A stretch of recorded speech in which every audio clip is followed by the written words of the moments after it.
Hey everyone, I'm Paolo, and today we got a fabulous episode for you because I am going to be talking with the one and only, the super talented Valerie Bertinelli. You guys, she has a brand new book out called Enough already, and let me tell you, I read it. It is so beautiful, so raw, so open, so everything, and I can't wait to talk with Valerie for the very first time.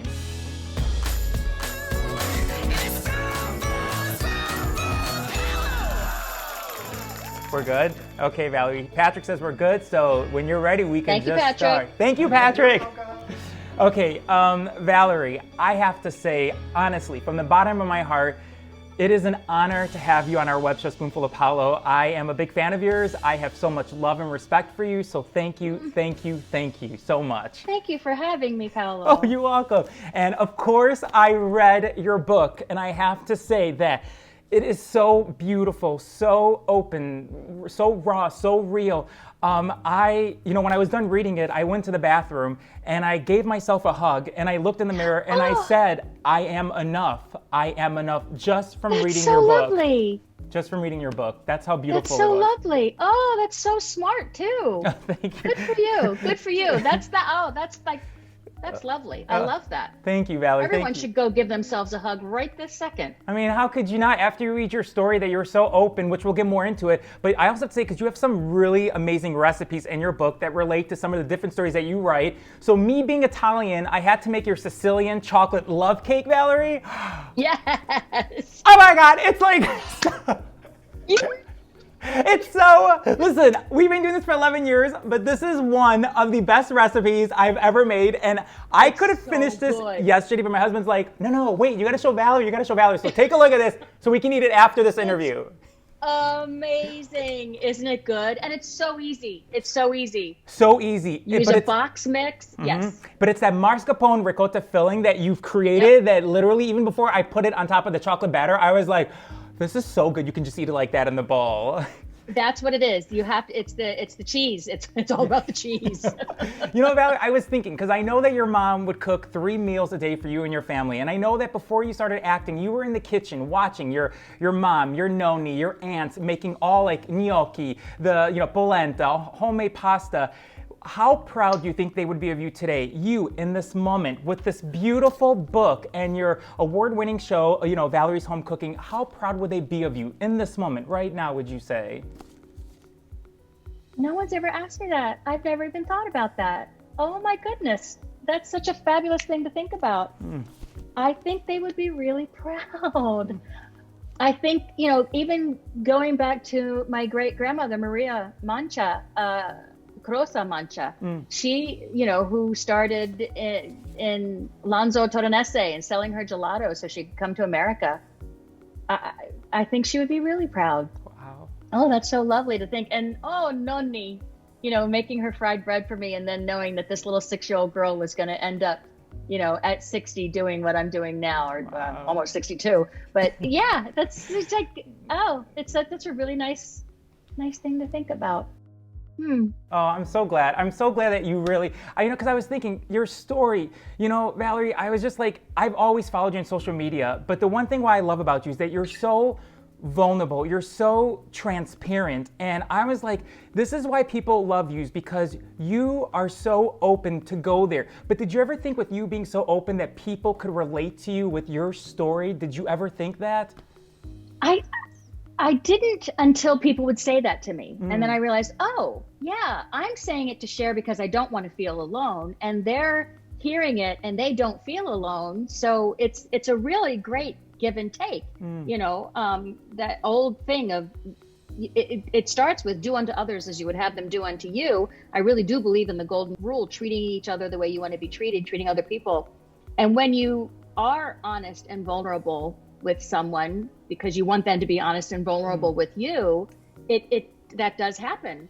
And it makes for a more authentic relationship, I think. And you can have that relationship with strangers because we don't have to be strangers. We really are all one big unit trying to make this big old rock work going around the sun. And the more that we are kinder and gentler and give each other more grace, the better it's going to work. Oh, it's so true. It really is. Yeah. Oh, I remember. And we have to start with ourselves, because we can't treat Exactly. others better if we don't treat ourselves better. Exactly. And that's where I was stuck. Yes. Because I would treat other people way better than I would treat myself. And I'm like, why am I doing this? I don't understand it. I've worked for a really beautiful life. I have a beautiful life. Why don't I feel more joy? This is insane. So it's just trying to get to that and trying to really kind of take all of the lie that that was ingrained in me at a very young age, that you're unlovable if you gain weight,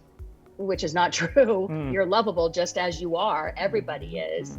And it's just, when you learn something so terrible, like at a young age, it's hard. It's hard to get out of your system. Yeah, I remember on page 39, you said really nicely, you said, I am glad that I called off the diet as I start the new year. It feels like a weight has already been lifted from my shoulders. Since I am not trying to lose 10 pounds, I do not start the day by getting on the scale and setting myself up for disappointment. This is not only liberating, it is also a relief not to hear my inner voice call me a failure, because so many of us have that inner voice. And the more we get mad, the louder it gets. So how are you able to tame that inner voice and say, I'm not going to let you control me or my weight. I am going to live my life without this getting so loud. How were you able to tame that?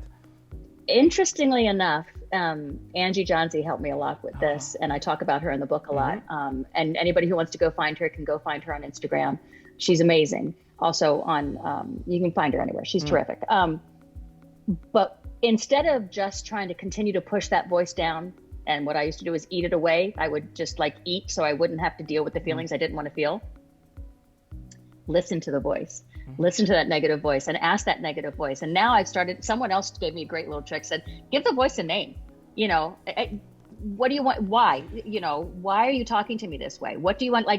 Recently, I still have anxiety about little things that will come up. Like, I have to do a lot of traveling this year, and I'm a little anxious about it.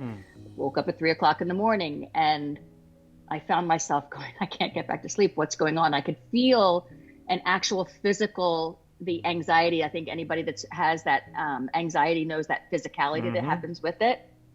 And I said, okay, I want to go back to sleep, but you need to be heard. So anxiety, what do you want to tell me? What's going on right now? Why do you have to wake me up right now? Do we need to have a conversation? What do you think I'm not hearing you? Do you really need to go through this right now? And just actually really talk to it. And then it starts to feel heard, and it dissipates just a little bit. For me, this has been successful. There's other things people have had success with. Medication, I did not. I tried medication. It was not successful.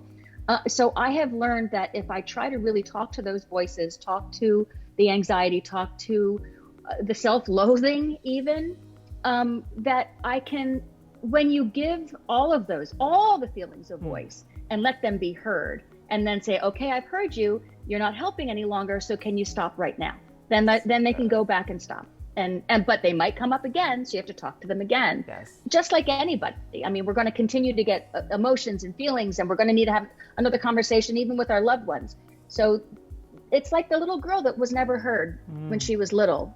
Why did you think I was fat? I'll look at pictures of myself. I'm like, why did someone call me fat? I was so not fat.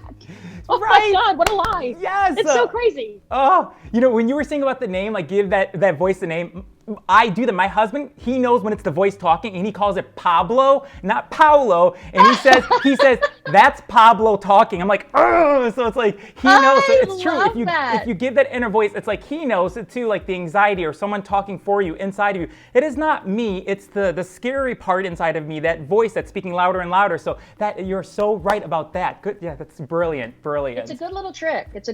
That can help to hopefully dissipate. Sometimes it won't get rid of all of it. I mean, there's so many little tricks and tips, and I encourage anyone who's having trouble to reach out for therapy. I mean, there's some great therapists out there. To reach out to Angie. Angie has great tips and tricks as well. We'll put her link on there. Thank you for saying that. Yes, please do. Yeah, we will. I have to say also, you talked a lot about your beloved former husband, Eddie Van Halen. Obviously, rock and roll icon, the greatest guitarist of all time, and you talk about how you guys were married for 20 years, but you shared 4 decades together, and you write about him dealing with cancer for 20 years. And in the book, you write, which was so beautiful, and I'm going to quote you, you said, this is when he passed away in October of 2020. You said, My thoughts keep going back to Ed in the hospital room, as if I'm trying to understand and process what happened, even though I know what did. But I do have a new insight. As I sat there holding Ed's hand, crying as he left his physical body, the love we shared stayed with me and still does and always will. The reason why this stood out for me is because last month I lost my mother. So she was my everything. And so when I read this book, and before, when she passed away, I was reading your book, and that stuck with me because I remember when she passed away, we were all there, my siblings and my dad, and I was next to her and I was holding her. And even though I knew that physical part of her had left, I had that love that no one's going to take away. And when you said that, I said, she is so right. She is so right. So just thank you for speaking the truth and for being so vulnerable and for saying that, because it makes a difference. It makes a difference. I'm so sorry for your loss. It's so difficult. And I feel your pain. I feel your pain. Oh, I know you do. She knows how much you loved her, for sure. For sure. Mama's boy, the best, all my heart, like I feel like I was like you, like I'm in the kitchen, when I was little, watching her make all the Italian goodies, the scalette, the cudini, all the stuff, the southern, all this stuff. And it's like, when I was reading, like, it took me back there watching my mom make all her Italian specialties, So it was so beautiful. Yeah. How would you say that you are going to honor, would you say, Eddie, like his legacy and his love? How do you keep that going, would you say? It's challenging because so many people have so many opinions. Well, what's your opinion? But I can't let other people's opinions, it's none of my business, what their opinion is of what Ed's and my relationship was. Ed and I had our relationship, ups and downs. We treat each other badly. We treat each other wonderfully. It was a very full 40 years. And we have an amazing son that we both Wolfie adored. I still adore him. And I know that Ed still does too. Hello, he's nominated for a Grammy for Best Rock Song. He's going on he's going on tour. Like, of course he's up there in heaven like, okay, you're doing really good with our son. He's saying that, okay? Yeah. So, I get to be here and be here for both of us to support Wolfie. And it's just, when he was nominated, it was just so hard because I really wanted to talk to Ed because I know how proud if anybody was prouder of Wolfie than me, then it was going to be Ed. We were in competition for who could be more proud. I know that he sent you a sign on your book because you had asked him, send me a sign, let me know that this book's okay. And I know he sent you some birds, 20 birds or something float, that was the sign saying, like, he's proud of you with this book, like saying, good job, Valerie. I know that, and of course I still doubt, I don't know if when we see signs, I still don't think that I've seen signs from my mom or my dad, but maybe I have and I didn't realize it or I wasn't keeping an eye out for it. But I think the signs are always there and we don't even realize it. That flock of birds kind of freaked me out because when I made the little pact with Ed about, we're gonna see 2 birds, or was it 3? And then I forgot, was it 2 or was it 3? And when I said, well, screw it, then send a whole flock of birds, and literally a whole flock of birds just went right before my eyes. That okay, I get it, you're here. And then the dreams that happened, and it's kind of amazing. It's kind of amazing. I do feel his presence, and then I don't. So I'm hoping that he's in a place where he's being able to go over his magical life that he had and not beat himself up so much and think of all the good things that he did and not be in pain any longer, physical or emotional, because he was in a lot of emotional pain. Yeah. What's so amazing too is that when you were young, your manager, Tammy Lynn, I think was her name, and she said to you, she said to you basically, what do you want to do when you grow up? And you're like, well, I want to be on a hit series and I want to walk down the street and people to recognize me. And that dream came true because I think you were 11 years old when you landed your first commercial, and I think it was an Easter commercial. And then you did like 6 more commercials, and then you landed obviously Barbara Cooper when you were 15 years old on One Day at a Time. It's just, I love your story, but crazy. What would you say to that 15-year-old if you had to give her one important lesson from your book? What would you tell her? What would you tell the 15-year-old? One big lesson from your book that you can remember, would you say? I and I mean this from the bottom of my heart, that I don't mean this to be trite, because because the lie was so strong, and because you're not fat. You're not fat. And I know that people will look back at pictures of me at 15 and go, well, yeah, you're not fat, but that's what I was told. And it's wrong. I mean, I look at the ice skaters now and they're being told they're fat because they can't do a quad. You know, I mean, it's stupid. The adults, the way they treat children it's so messed up. It's so messed up. It's so messed up. Yeah, I mean, it's something as simple and stupid as that. And I think that would have changed my life in a different direction and made me much more secure, much more bold. And I mean, maybe I wasn't supposed to be, maybe I was supposed to take 60 years to get bolder and get more vulnerable and be more authentic. I don't know. This is where I am today, and I'm grateful for where I am today. I wish I hadn't had to go through so much pain to get here, but maybe that's what we're here to do. This is a painful place to be, Earth. Yes. And maybe that's what we're here to do, and get to it, but connect as well. Yeah, two things. First of all, I hope that teacher who did that thing at who was, I think it was your 5th grade teacher, who pointed at the belly and said something about your belly. So I hope she's watching. That's number one. Number two is your story has helped so many people.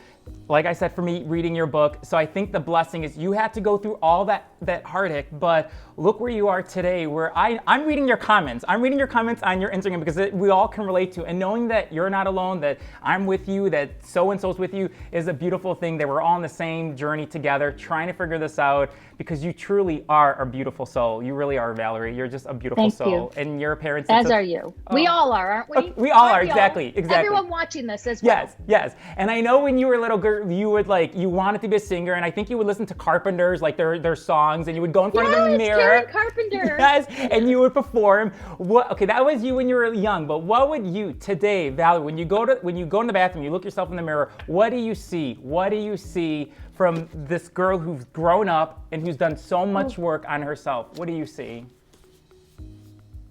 I see. I see an old woman. Definitely an older woman. It's like, wow, what happened? But I see a happy woman. I see someone who makes me happy, because I feel like I can make people happy, because I love so deeply, so strongly, but yet shyly. I am timid with my love, but yet once I do, I am strong and deep and firm, and I want to be that for myself as well, and I'm really getting there. And I enjoy people, as shy and as insecure and as all of that I am, even though it's hard for people to believe that I'm an introvert, but in an extrovert business. When I am around people that give me the energy that I love, it's just like, it's such an amazing feeling to connect with people. It really is. It's lovely. The universe is lovely.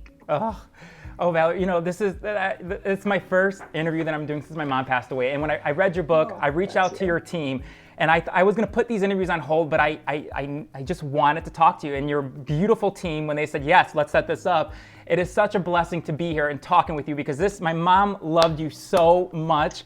And so it's like, this is for her, this is for you, this is for me. And so how we want to end this for you is, I know when you turn 60, you donated, I think, $60,000 to 4 charities, which you have on your website, ValerieBertinelli.com. So what we want to do is, because you're going to turn 62 2 days before my birthday in April, we want to donate. Fellow Taurus. Yes, fellow Taurus. We're so the same. Okay.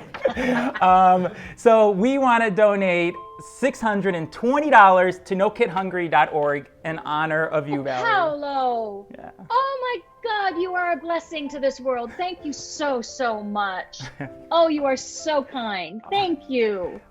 They will be so happy. You are sweet. Oh, you are so kind. Thank you. No, thank you. Now, I couldn't put that many zeros like you did for your 60th, okay? But so we did put 1 0. That is a lot of money, and I thank you. You are a blessing. Thank you. Oh, you're so kind, Valerie. I mean, I want everyone to know that this book, wherever you are in your journey, it's a book to read, because there's questions that maybe you've been asking yourself your entire life, that you being so open helps everyone out there. So just thank you. Thank you for being you and for sharing your story with all of us, because you are a blessing too. So thank you, okay? Thank you, Paolo. You're so sweet. Oh my God. Thank you. Thank you. I hope we can meet in person one day. I hope so. I would love that. It would be an honor. That'd be lovely. Thank you. That'd be Thank you, lovely. Valerie. You truly are a blessing, and continue Thank you. success with this beautiful book and everything that comes your way. Embrace it. Be in the moment, because you truly do deserve this. You've been through a lot. So this is your moment, Valerie. Take it. Thank you. Just take it in, okay? Thank you. You also. Thank you. Mwah. I love you. Thank you. Come say Love goodbye. you too. Come say goodbye, husband. Bye, Patrick. Thank you for everything. Thank you. Bye. Thank you, Valerie. Take care of yourselves. Bye-bye. Bye. Bye. Oh, so sweet, man.